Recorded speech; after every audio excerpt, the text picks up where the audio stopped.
पाहिजे. आता तुम्ही सांगा काय भूमिका आहे तुमची? खरं तर याच्यामध्ये वारसाचा काही विषय नाही. धनंजय मुंडे असतील किंवा पंकजाताई असतील, हा हे दोघही मुंडे साहेबांचीच आहेत. मुंडे साहेबांची एक पुतणी असेल, मुलगी असेल. आमच्या सगळ्या ओबीसीचा सुद्धा हेतू किंवा या दोघांनी खांद्याला खांदा लावून ओबीसी साठी काम करावं, मुंडे साहेबांचा वारसा मोठा करावा.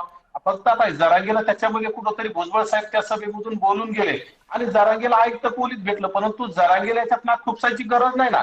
जरांगेने आता आबासाहेब पाटील काय म्हटले की तिथं राजकारण आणायचं नाही, तिथं आरक्षणाचा विषय बोलायचा. मग जरांगे आरक्षणाची मागणी करत असताना जरांगेंनी भुजबळ साहेब त्या सभेमध्ये बोललेला असताना जरांगेला याच्यामध्ये बोलण्याचा कोणी अधिकार दिला?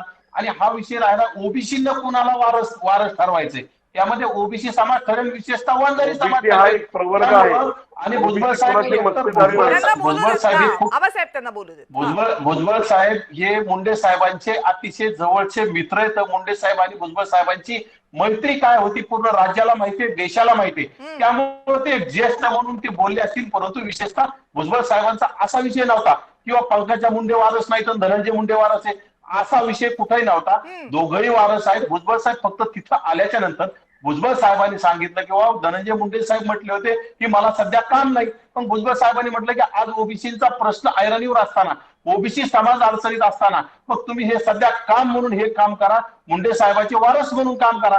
यामध्ये काही फरक पडत नाही. काय याच्यामध्ये भुजबळ साहेब असं बोलले म्हणून याच्यामध्ये दोघांमध्ये वाद निर्माण होण्यासारखं कुठलंही काही नाही. आणि त्यावर आदरणीय पंकजाताईंनी सुद्धा प्रतिक्रिया दिलेली आहे. पंकजाताईला त्यामध्ये काही वाईट वाटलेलं नाही. पंकजाताईला त्यामध्ये पंकजाताईचं काही दुमत नाही. त्यामुळं खरं तर आपण याच्यामध्ये चर्चा, त्या वारसाच्या वादावर चर्चा करणं म्हणजे चुकीचे आहे. आपण दुसऱ्या विषयावर चर्चा करणं गरजेचे. आणि राहिला विषय आरक्षणाचा, तर मुख्यमंत्री महोदयाचा विषय जर असेल, जरांगे आता का शांत आहेत, तर जरांगीच्या पोटात, जरांगीच्या ताटात सगळं मिळालं. आता राज्यामध्ये ओबीसीच्या जागेवर आता काही ठिकाणी पोलीस भरती झाली, तर मराठ्यांचे अनेक पोलीस पाटील ओबीसीच्या जागेवर लागले.